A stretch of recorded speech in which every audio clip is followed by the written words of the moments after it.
what would be your advice to people like Move me, fast. clients, and people in general? Well, I Move come back. fast, number one. Well, and then risk. Take risk. Yeah, because not do crazy risk. Yeah. But it's an interesting question. Somebody once has asked me recently. In 1987, we bought a company 13 times our size, right, which was JWT. Yeah. Now, it was a sort of a no-brainer because I owned 14% of the company at that time. We were doing a one-for-one rights issue to buy a company 13 times our size, which was unprofitable and we were profitable, and it was a margin play in part.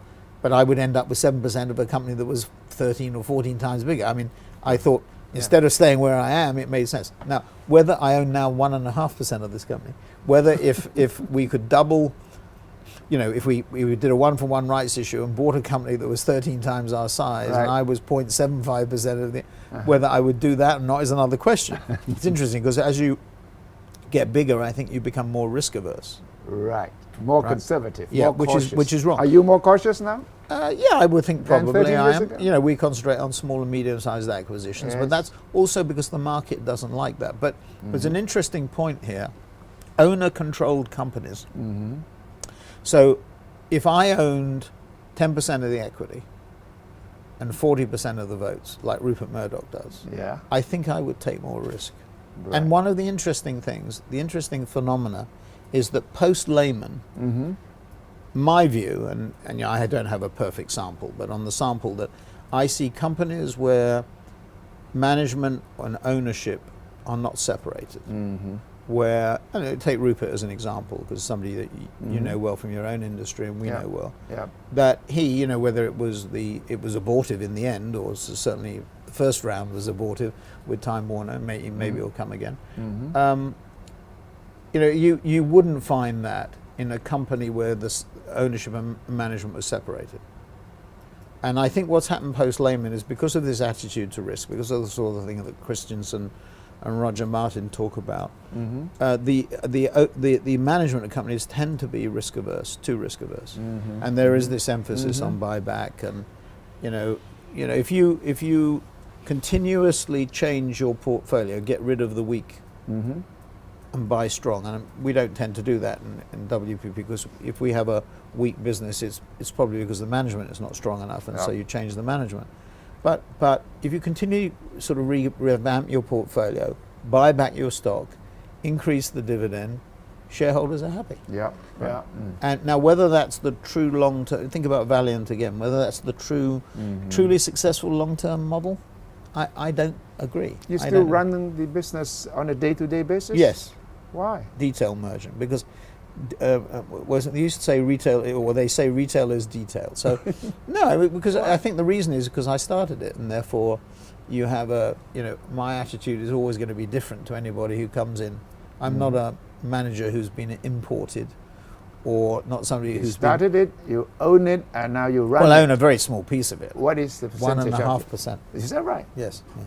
Well, why do they allow you to run it, continue to run it? Well, because I think the results are reasonably successful. If the results were not good, they get rid of me in a heartbeat. I mean, I am on a at-will contract. I can leave. Really? I can leave here from Bangkok and depart. Really? Or they can get rid of me in a second. What is the succession plan then? We have a detailed succession plan. In fact, we have an annual board meeting, which is always in December, where we go through the plan again. And we lay out, say, for the top 100 people in the company. Yes. If I walk out of the Mandarin Hotel and get hit by a rickshaw or a boat, or fall off the boat into the river, we have a plan for that. 2 years' time and 5 years' time. What any normal, sensible company would do. See, often people think we're not normal and sensible. So. So your advice is move fast, take more risk?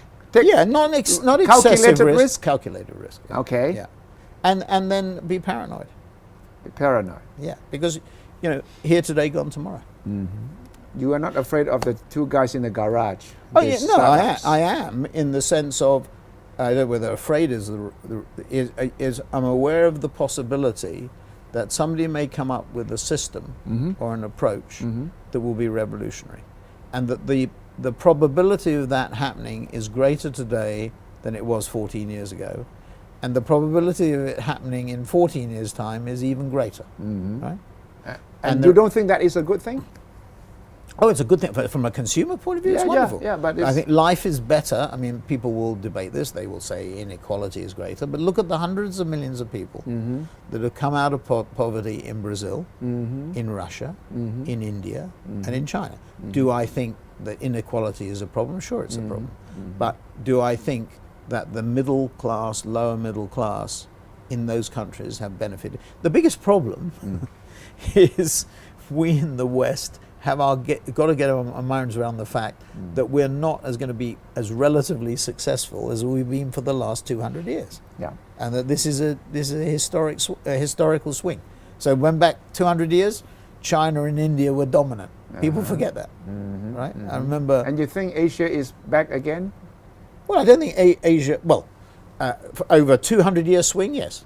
I agree with the Chinese who said the last 200 years have been a blip in history.